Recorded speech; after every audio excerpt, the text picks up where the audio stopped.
हरे कृष्ण कृष्ण कृष्ण हरे हरे, हरे राम राम राम हरे हरे। ओम नमो भगवते वासुदेवाय, ओम नमो भगवते वासुदेवाय, ओम नमो भगवते वासुदेवाय।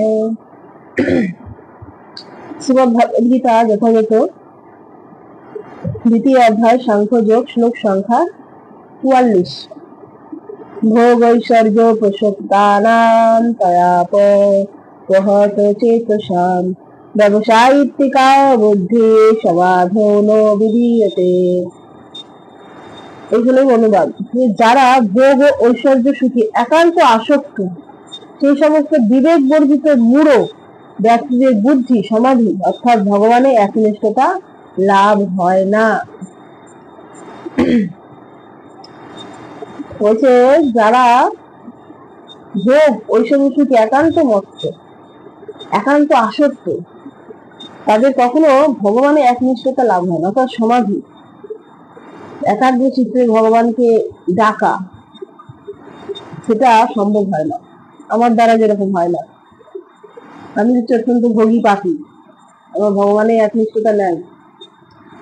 আমি তো শুধু এই গীতা অধ্যয়ন করে চেষ্টা করছি নিজেকে পরিশুদ্ধ করার, আমার কোনো যোগ্যতাই নয়।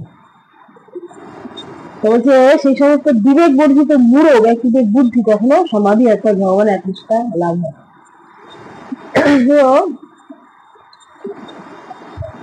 বহু মানুষ আছে এই জগতে যারা এই দেহটাকেই সবকিছু ভাবে এবং এই দেহটাকে সুখ দেওয়ার জন্য তারা ছুটে বেড়াচ্ছে সকাল থেকে রাত্রি পর্যন্ত, টাকা পয়সা ধন প্রতি ঐশ্বর্যের প্রতি লাভ করার জন্য ছুটে বেড়াচ্ছে। সেই সব বিবেক বলছি, তাদের বিবেক, তাদের বিবেক নেই, তারা মূঢ়।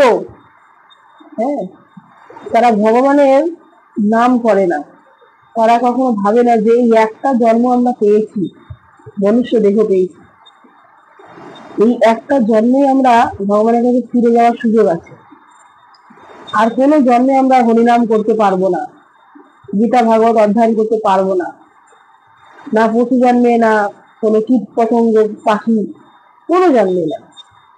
তো এই জন্মটা পেয়ে আমরা কি করছি? লোভ, আসক্তি আর ঐশ্বর্যের প্রতি আমরা ছুটে বেড়াচ্ছি। এই যে মানুষ দেহটা, এটা কি জংশন, যেমনি দূরপাল্লা ট্রেনগুলো কোথা থেকে ছাড়ে? জংশন থেকে ছাড়ে না, যে কোনো স্টেশন থেকে ছাড়ে না। আর জংশনে গেলে আমরা ধীরে ধীরে যেতে পারবো, যার যেটা গন্তব্য সেখানে আমরা যেতে পারবো। তো মনুষ্য জন্ম হচ্ছে সেরকম। মনুষ্য জন্মে আমরা যেতে পারবো, স্বর্গে যেতে পারবো, নরকে যেতে পারবো, আবার ভগবানের গোলক বৃন্দাবনে যেতে পারবো। কিন্তু আমাদেরকে সেই বিচার করতে হবে, বিবেচনা করতে হবে যে কোন জায়গায় গেলে আমাদের সুখ আছে, কোন জায়গায় গেলে আমরা প্রকৃত সুখী হব, জন্ম মৃত্যু জরাব্যাধি থেকে আমরা মুক্তি পাবো।